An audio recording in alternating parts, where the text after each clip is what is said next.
नमस्कार दोस्तों, मेरा नाम है प्रवीण और आप देख रहे हैं पाविका फ्लूइड से इस चैनल को एक बार फिर से। तो आज मैं लेकर आपके लिए बहुत ही important topic again from the 12th chemistry NCERT syllabus. ठीक है, तो आज का जो टॉपिक है that is your chemical kinetics. तो एक्चुअली टॉपिक नहीं यानी कि चैप्टर का नाम है हमारा 4th chapter that is your chemical kinetics. फिर से मैं रिपीट कर रहा हूं, बट आज का जो टॉपिक है ये पार्ट 2 होने वाला है, क्योंकि हमने इससे जो पिछला यानी कि जस्ट कल वीडियो देखा था दैट वाज पार्ट 1 और टॉपिक है हमारा that is your temperature dependence on the means of the rate of a chemical reaction. यानी कि केमिकल रिएक्शन का जो रेट होता है वो किस तरह से टेम्परेचर पे डिपेंड करता है। कल हमने देखा था अर्हेनियस इक्वेशन। फिलहाल अर्हेनियस इक्वेशन लिखी नहीं हुई है, मैं यहां पे लिख देता हूं। जहां पर देखिए रेट एक्सप्रेशन अगर आपने कभी भी देखा होगा तो रेट एक्सप्रेशन डायरेक्टली प्रोपोर्शनल होता है। एक तो आपकी कॉन्सेंट्रेशन यानी कि जो भी रिएक्टेंट्स पार्टिसिपेट कर रहे हैं उसके कॉन्सेंट्रेशन पे, दूसरा रेट कांस्टेंट पे।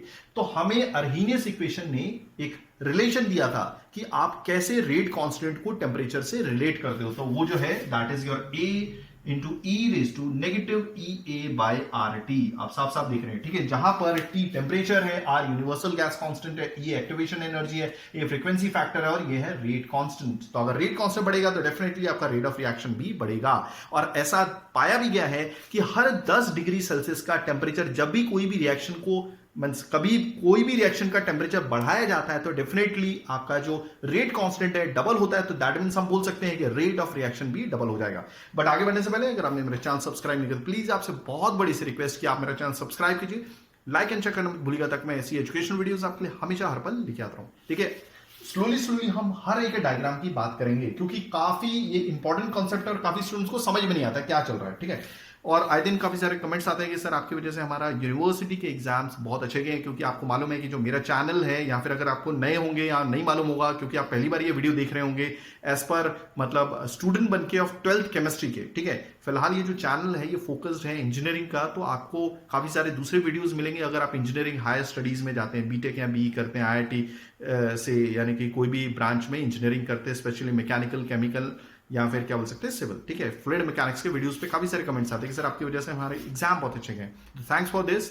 एक छोटी सी रिक्वेस्ट है, अगर आपको लगता है कि हमारी वजह से आपको कुछ बेनिफिट हुआ है, यूनिवर्सिटी में बहुत अच्छे मार्क्स आए हैं या फिर 11th-12th में केमिस्ट्री में, ठीक है 10th भी कवर किया हुआ है, प्लीज आपको जो भी ठीक ठाक लगे अमाउंट वो डोनेट कर सकते हैं। ठीक है, तो चलिए स्टार्ट करते हैं ज्यादा ना टाइम लेते हुए। आज हम बात करेंगे सेपरेटली। ठीक है, देखिए अर्हेनियस इक्वेशन ने एक रिलेशन दिया था जिससे आप टेम्परेचर, एक्टिवेशन एनर्जी और रेट कांस्टेंट को आपस में रिलेट कर सकते हैं। और उसी से रिलेटेड मैंने कल के वीडियो में डायग्राम भी बनाया था जहां पे एक पर्टिकुलर टेम्परेचर पे एक रेट कांस्टेंट होता है। अगर वही रिएक्शन आप अलग टेम्परेचर पे करें तो उसका रेट कांस्टेंट अलग होगा। और उस दौरान आप एक्टिवेशन एनर्जी आइदर ग्राफ के माध्यम से, ग्राफ जो हमने यानी कि कल बनाया था, एक रिलेशन मिला था, ठीक है, उससे भी प्लॉट कर सकते हैं, या फिर हमने अलग से एक इक्वेशन भी बना दी थी जिसमें अलग अलग टेम्परेचर थे T1 T2 K1 K2, where K1 K2 जो है वो रेट कांस्टेंट है अलग अलग टेम्परेचर पे और T1 T2 हमारे टेम्परेचर्स हैं जिसपे आपको रिएक्शन कर रहे होंगे सेम रिएक्शन, तो आपको एक्टिवेशन एनर्जी मिल जाएगी। ठीक है, ओके। अब थोड़ी देर में हम ये देखेंगे एक्टिवेटेड कॉम्प्लेक्स क्या होता है। ठीक है, देखिए जब भी आप कोई भी रिएक्शन करते हैं जहां पे यहाँ पे अगर ये क्या बोलते हैं बैलेंस स्टोइचियोमेट्रिक इक्वेशन आप देख रहे हैं, 1 मोल हाइड्रोजन का 1 मोल आयोडीन गैस का ये देगा 2 मोल आपके हाइड्रोजन आयोडाइड के। क्लियर हो गया? ओके, तीनों भी गैस है, या फिर आप बोल सकते हो 1 मॉलिक्यूल हाइड्रोजन का 1 मॉलिक्यूल आयोडीन का ये देगा 2 मॉलिक्यूल आपके हाइड्रोजन आयोडाइड के। तो याद रखिएगा ये प्रोडक्ट ऐसे नहीं बन जाता, प्रोडक्ट को एक इंटरमीडिएट स्टेज से गुजरना पड़ता है और ये इंटरमीडिएट स्टेज तभी आएगी जब आपस में रिएक्ट होने वाले जो मॉलिक्यूल है हाइड्रोजन और आयोडीन के, इनके पास सफिशिएंट एनर्जी आ जाएगी और वो एनर्जी एक्टिवेशन एनर्जी के बराबर होनी चाहिए। अगर कोई भी देखिए जो भी पार्टिसिपेट कर रहे होते हैं मॉलिक्यूल्स रिएक्टेंट के, उन सभी के पास जो काइनेटिक एनर्जी चाहिए वो सेम नहीं रहती। ठीक है, कईयों के पास थोड़ी रहती है, कईयों के पास थोड़ी और ज्यादा होती है, कईयों के पास और ज्यादा होती है, बट कुछ परसेंटेज ऑफ मॉलिक्यूल्स होते हैं जिनके पास वो सफिशिएंट एनर्जी आ जाती है, वो सफिशिएंट काइनेटिक एनर्जी आ जाती है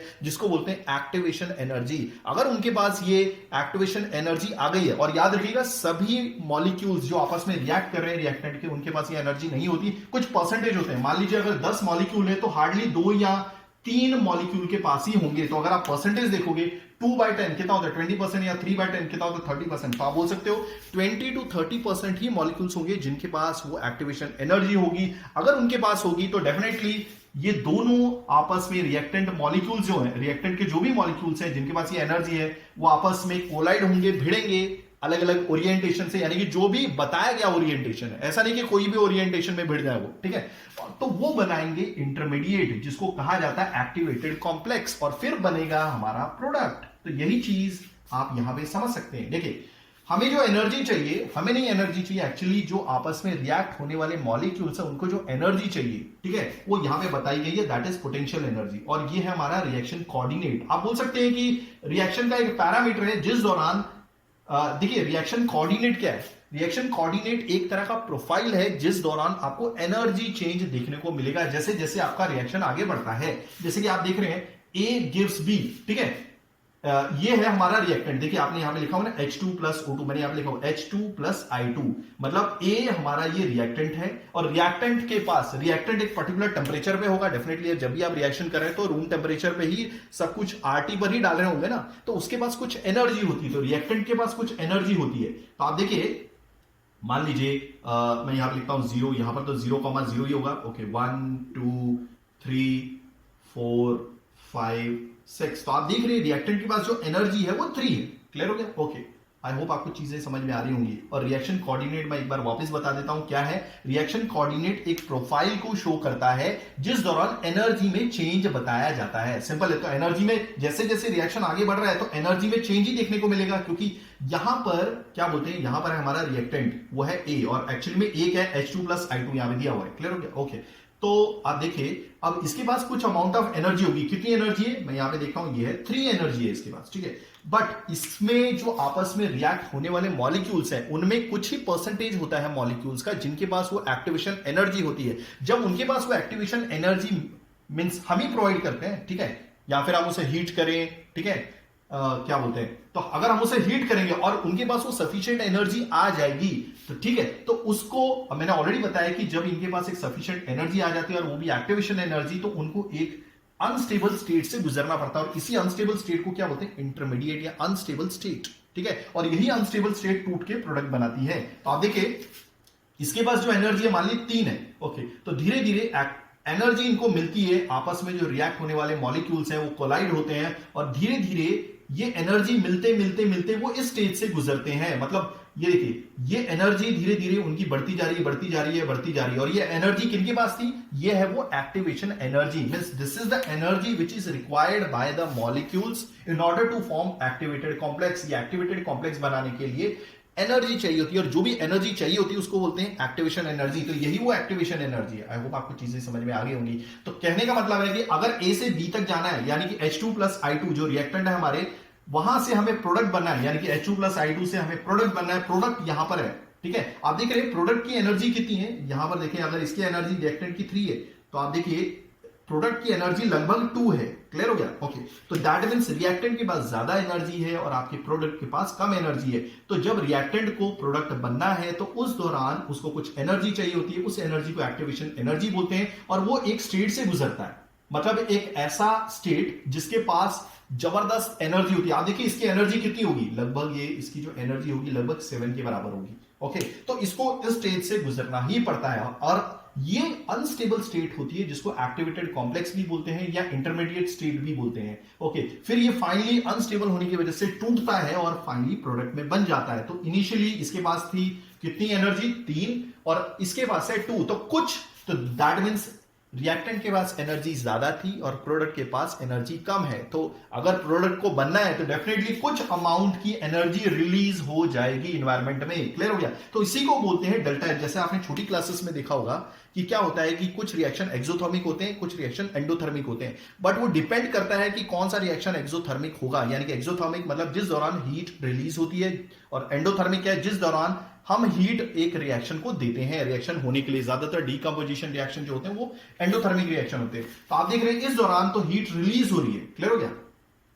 तो हीट रिलीज होगी तो वहां पर हमेशा नेगेटिव साइन डेल्टा के दिखना पड़ता है, यानी कि हीट ऑफ रिएक्शन कितना होगा, नेगेटिव, यानी कि रिएक्शन क्या है आपका क्या बोलते हैं, एक्सोथर्मिक है। आई होप आपको चीजें समझ में आ गई होंगी। अब हम बात करेंगे कि भाई हम कैसे बोलें कि हमारा जो रेट ऑफ रिएक्शन है या रेट कांस्टेंट है ये डिपेंड करता है हमारे टेम्परेचर पे। ओके, अब एक्चुअली क्या है कि बहुत सारे साइंटिस्ट आए, ठीक है। मैंने एक चीज हमेशा बात की है कि जो भी रिएक्टिंग मॉलिक्यूल्स होते हैं, ठीक है, उन सभी के पास काइनेटिक एनर्जी सेम नहीं होती, ठीक है। कईयों के पास 10% एनर्जी है, कईयों के पास 20%, कईयों के पास, कहने का मतलब सिर्फ इतना ही था कि energy which has been possessed by the all the reacting molecules are not same. अलग अलग मॉलिक्यूल्स होती है, मीन्स अलग अलग, मतलब मॉलिक्यूल्स तो यानी कि इसके सेम ही होंगे, बट जो एनर्जी होती है उनके पास वो सेम नहीं होती, यानी कि काइनेटिक एनर्जी सेम नहीं है सारे मॉलिक्यूल्स के पास। तो फिर ये बहुत डिफिकल्ट हो गया साइंटिस्ट के लिए जो भी इस पे काम कर रहे थे कि कैसे हम एक मॉलिक्यूल का बिहेवियर बता पाए या फिर एक मॉलिक्यूल की काइनेटिक एनर्जी बता पाए, ठीक है। बहुत मुश्किल था, ओके, बट ये प्रॉब्लम को भी सॉल्व कर दिया गया दो साइंटिस्ट द्वारा। दैट वाज, एक नाम है उनका लुडविग, मैं यहां पे लिखता हूं लुडविग बोल्ट्जमैन, ओके, क्लियर हो गया। और दूसरे साइंटिस्ट थे जो नाम था उनका जेम्स क्लार्क मैक्सवेल, ठीक है। इन्होंने एक थ्योरी पेश की, इन्होंने एक थ्योरी लेके आए, ठीक है, जिससे लार्ज नंबर ऑफ मॉलिक्यूल्स जो भी आपस में रिएक्ट हो रहे थे उनके बिहेवियर को बताया गया, उनकी काइनेटिक एनर्जी को बताया गया। तो उन्होंने ये दो ग्राफ लेकर आ गए भाई, ओके, और उससे पता लगा लिया कि भाई रेट ऑफ रिएक्शन कैसे आपके किस पे डिपेंड करता है, दैट इज योर टेम्परेचर पे। तो आप देखिए ये जो आप ग्राफ देख रहे हैं, यहां पर मैंने लेफ्ट हैंड साइड पे क्या लिखा हुआ है, ये है थोड़ा सीधा लिखा हुआ है टेढ़ा, फ्रैक्शन ऑफ मॉलिक्यूल्स, यानी कि फ्रैक्शन ऑफ मॉलिक्यूल। देखिए याद रखिएगा कि जो फ्रैक्शन होता है वो कभी भी 1 से ज्यादा नहीं होता। अगर इस फ्रैक्शन को हम 100 से मल्टीप्लाई कर दे तो यही फ्रैक्शन ऑफ मॉलिक्यूल्स क्या बन जाएगा, 100% हो जाएगा, ठीक है, मतलब परसेंटेज बन जाएगा, ये मतलब है। अब देखिए एक काम करता हूं, यहां पे एनर्जी का डायग्राम ही दे देता हूं, मतलब डायग्राम नहीं यानी कि वैल्यूज दे देता हूं तो ज्यादा बेटर रहेगा। अगर ये फ्रैक्शन है, एक काम करता हूं, फ्रैक्शन को मैं मल्टीप्लाई बाय 100 कर देता हूं सहूलियत के लिए, ठीक है। यहां पर भी मल्टीप्लाई बाय 100 कर दे तो आपको भी आसानी हो जाएगी, क्लियर हो गया। ये डायग्राम अलग अलग है इसलिए मैं सेपरेशन मार देता हूं, ठीक है। Let me check everything is working fine, it's too humid, बहुत पसीने निकल रहे भाई, ओके, कोशिश करूंगा थोड़े ठंडे एनवायरनमेंट में वीडियो बना सकूं, ओके, चलिए लेट्स कम। ओके, तो मैंने जो एनर्जी है मॉलिक्यूल्स की, यानी कि ये एनर्जी है मॉलिक्यूल्स की कुछ परसेंटेज में, मान लीजिए मैंने ऑलरेडी बोला था कि मान लीजिए 10 मॉलिक्यूल्स रिएक्ट हो रहे हैं, ठीक है। तो अब जिनके पास कुछ एनर्जी होती है, ठीक है, वो 10% हो सकते हैं, 20% हो सकते हैं, 30% हो सकते हैं। कहने का मतलब है कि दो मॉलिक्यूल्स के पास मान लो एनर्जी है 30%, तीन मॉलिक्यूल्स के पास जो है वो एनर्जी है 40%। आई होप आपको चीजें समझ में आ रही होंगी। एक्चुअली में फिलहाल मैं काइनेटिक एनर्जी से रिलेट नहीं करूंगा, फिलहाल जो फ्रैक्शन ऑफ मॉलिक्यूल्स है वो समझ जाए। फ्रैक्शन ऑफ मॉलिक्यूल्स क्या है, यानी कि एनटी, आपकी बुक में क्या दिया हुआ, NT is nothing but total number of molecules, total molecules, okay, ठीक है। और जब भी हम परसेंटेज में बात करते हैं या फ्रैक्शन में बात करते हैं मॉलिक्यूल्स के तो वो एनी हो जाता है, एनी, ठीक है।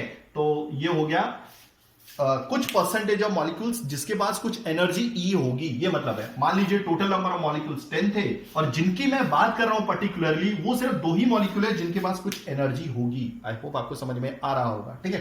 तो ये है हमारा परसेंटेज ऑफ मॉलिक्यूल, ठीक है। तब आप देखिए यहां पर भी मैं वैल्यू डाल देता हूं, यहां पर डाल देता हूं 1 2 3, एक काम करता हूं कुछ ज्यादा ही क्लोज हो गया, 1 2 3 4, ये वाली वैल्यू 5 है जो ब्लू कलर की लाइन है, 6 7 8, ये ज्यादा आपको बेटर समझ में आ जाएगा अगर मैं वैल्यूज दूंगा तो, क्योंकि ऐसे समझाना थोड़ा डिफिकल्ट हो जाएगा, ठीक है। 11 एंड दिस इज 12। अब देखिए यहाँ पे, ठीक है। अब हाँ, इसको भी वैल्यू नहीं दी मैंने, ये 10% मॉलिक्यूल, ये परसेंटेज में दे दिया ना। अगर फ्रैक्शन में कर रहा होता तो 0.1 0.2 0.3 दे रहा होता, 20, दिस इज 30, दिस इज 40, और ये जो टॉप है ये लाइन ये है 50। उसके ऊपर करके तो कुछ फायदा नहीं है क्योंकि ग्राफ तो ऊपर गया ही नहीं। ओके, अब आप देखिए कि अगर क्या बोलते हैं टोटल मॉलिक्यूल कितने थे 10, ओके, और मैं कुछ एक खास मॉलिक्यूल की बात कर रहा हूं जिनके पास कुछ एनर्जी होगी कोलाइड होने के लिए, ठीक है। मान लीजिए दो मॉलिक्यूल था, परसेंटेज कितना हो जाता है 2 डिवाइड बाय 10 कितना हो जाएगा 20%। या फिर मैं अगर 3 मॉलिक्यूल की बात कर रहा हूं तो उनका परसेंटेज कितना होगा 30%, 3/10 मल्टीप्लाई 100 करिए तो 30%। तो यहां पर आप देखिए, तो ये जो y एक्सिस है ये एक तरह का परसेंटेज है मॉलिक्यूल्स का, और जो x एक्सिस है ये उसी परसेंटेज ऑफ मॉलिक्यूल, यानी कि जो भी मैं एक पर्टिकुलर परसेंटेज बात कर रहा हूं टोटल मॉलिक्यूल्स का, ठीक है। मान लीजिए 20% मॉलिक्यूल लिए तो ये उनके पास अवेलेबल एनर्जी है, ठीक है, जो भी गैसेस मॉलिक्यूल्स आपस में कोलाइड हो रहे होंगे। ओके, तो सबसे पहले हम बात करेंगे 10% मॉलिक्यूल्स की, ठीक है।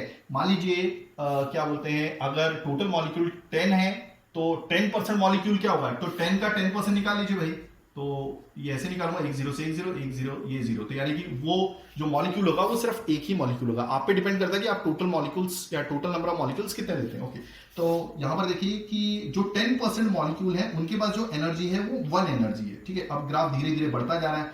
20% जो है मॉलिक्यूल उनके पास जो एनर्जी है वो लगभग 2 की एनर्जी है। अब जो काइनेटिक एनर्जी मान लीजिए आप किलो जूल या जूल में ले लीजिए, ठीक है। ओके, 30% जो मॉलिक्यूल है, ठीक है, टोटल में से उनके पास जो एनर्जी है वो लगभग 3 की एनर्जी है। ओके, फिर 40% जो क्या मॉलिक्यूल है उनके पास एनर्जी क्या है। देखिए कॉन्सेप्ट बहुत मतलब खतरनाक है, तो आप समझिएगा जो मैं समझाने की कोशिश कर रहा हूं, ठीक है। ओके, तो ये तो मैं आई होप आपको चीजें समझ में आ गई होंगी कि जो 40%, देखिए ये वाला है 40% जो मॉलिक्यूल है टोटल का, उसके पास 4 नंबर की एनर्जी यानी कि 4 किलो जूल या 4 जूल की एनर्जी होगी। ओके, आप देख रहे हैं यहां पे जाके ग्राफ लगभग टेढ़ा हो जाता है और क्या बोलते हैं ये हो गया 50%, यानी कि 50% ऑफ जो मॉलिक्यूल है, मान लीजिए अगर किसी के पास 10 है तो 50% की बात करो, टोटल नंबर ऑफ मॉलिक्यूल जो है हाइड्रोजन और ये क्या बोलते हैं आयोडीन के 10 है, तो 50% मॉलिक्यूल यानी कि 10 का 50% निकाल लीजिए 5, यानी कि 5 मॉलिक्यूल्स के पास जो एनर्जी होगी वो 5 जूल की होगी या 5 किलो जूल की होगी। तो आप देख रहे हैं 50% से ज्यादा, ठीक है, यानी कि 50% मॉलिक्यूल्स जो हैं, ठीक है, उनके पास एनर्जी जो है वो 5 किलो जूल की है। और आप देख रहे हैं 60% का तो कोई नामो निशान ही नहीं है, क्योंकि ग्राफ तो आपका मुड़ गया है। आई होप आपको चीजें समझ में आ गई होंगी, ठीक है। ओके, चलिए अब इस लाइन के बाहर चलते हैं, ठीक है। अब क्योंकि ग्राफ मुड़ रहा है तो वापस हमें नीचे की तरफ ही आना पड़ेगा। ओके, तो आप देखिए 40% मॉलिक्यूल अगर हम देखते हैं टोटल के, तो उनके पास देखिए इससे पहले तो हमने ये वाले पॉइंट सिलेक्ट किए थे, ये वाले। ओके, अब मैं इस ग्राफ के राइट हैंड साइड पे जा रहा हूं। ओके, 40% मॉलिक्यूल के पास ये देखिए ये वाली, ठीक है, ये वाला बोल रहा हूं।